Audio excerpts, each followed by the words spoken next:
पूरी मानव जाति आज अंधकार में है, रोगों से जकड़ी हुई है, भय से भरी हुई है, आशंकाओं से भरी हुई है, शोक में डूबी हुई है, ऋण से मुक्ति नहीं हो पा रही है, ना गुरु के ऋण से, ना माता पिता के ऋण से।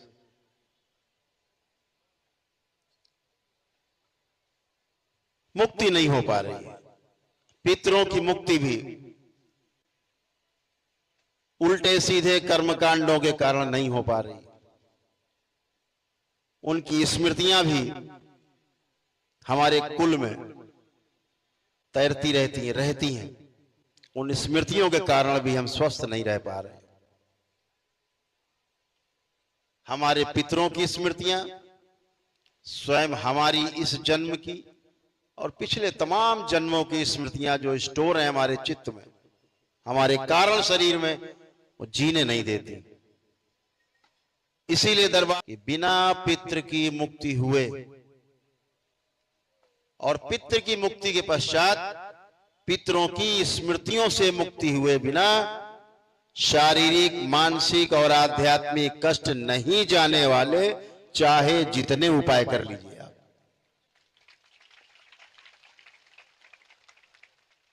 आप सब दरबार के शिष्य, बाबा के लाडले भक्त जितने बैठे हैं, माताएं बहनें बैठी, जब तक दरबार से नहीं जुड़े थे तब तक अपने कष्टों को पता है कैसे कैसे कष्ट, चारों तरफ अंधकार था, आज प्रकाशित होकर के बैठे। और ये प्रकाश केवल इसलिए नहीं कि आपने केवल पितृ मुक्त की है, पितृ मुक्ति के साथ साथ पितरों की स्मृतियों की मुक्ति हुई, तमाम दोष नष्ट हुए, आपकी तमाम भूतकाल की स्मृतियां नष्ट हुई।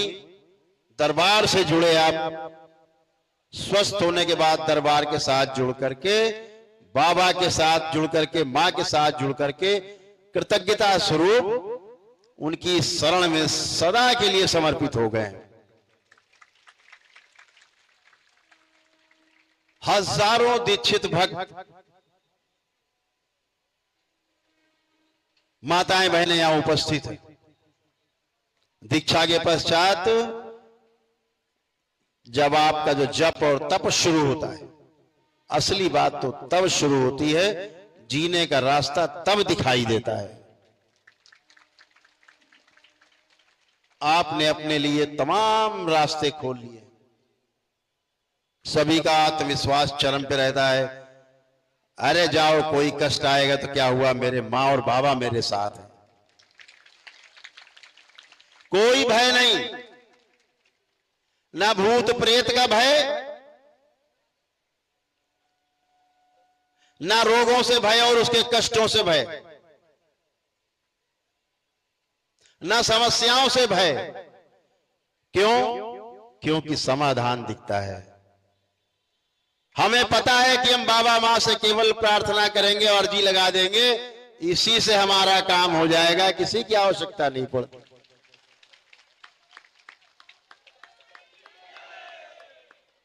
यह वैदिक प्रक्रिया का प्रभाव है, यह हमारी हिंदू संस्कृति,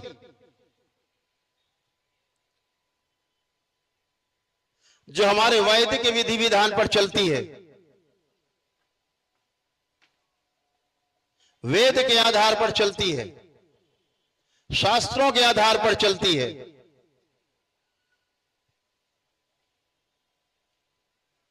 उसके आधार पर हम जीने वाले सनातनी हैं। और हम बुद्ध की धरती पर बैठे हैं तो केवल बुद्ध मत मान लेना, हम बुद्धू नहीं, हम बुद्धू बिल्कुल मत समझ लेना। बुद्धि लबालब भरी हुई है, अब खूब काम कर रही सबकी बुद्धि। जब तक गंदगी थी बुद्धि काम नहीं करती थी, अब सबकी बुद्धि काम कर रही। अब आप बुद्ध होकर के बैठे हैं, बुद्ध की तरह होकर के बैठे हैं।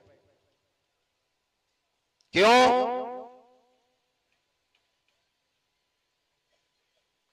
तमाम लोग जो दावा करते हैं, तमाम अनुयायी लोग,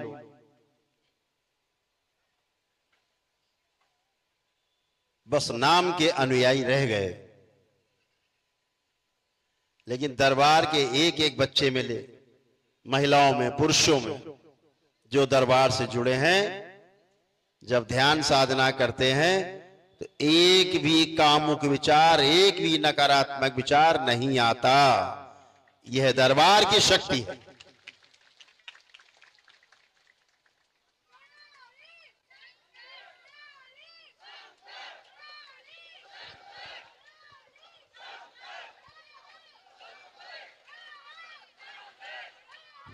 यह दरबार की शक्ति है कि आपकी ध्यान साधना में किसी की हैसियत नहीं इस पूरी सृष्टि में, जो ध्यान और साधना के समय आपको छेड़ दे, ना इस सूक्ष्म जगत में हैसियत नहीं।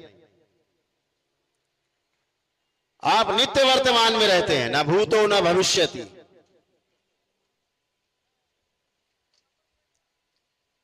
न भूतकाल में और न भविष्य में, वर्तमान में रहते हैं, और वर्तमान में रहना ही ध्यान है। वर्तमान में रहने से ही आनंद है,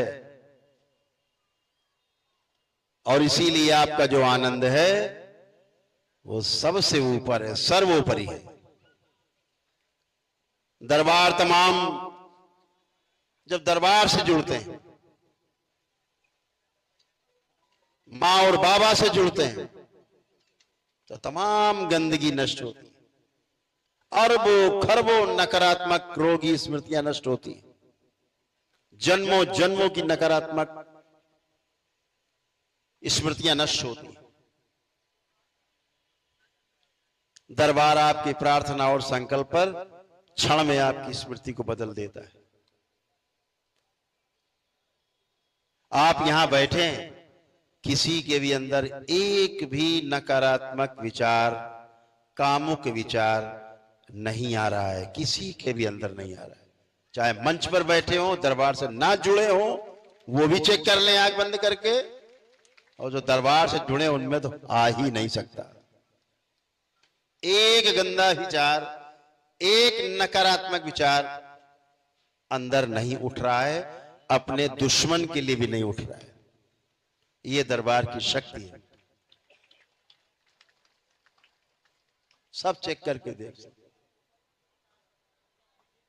जब आप दरबार से दीक्षित होकर बाबा और मां से ध्यान साधना में जाते हैं,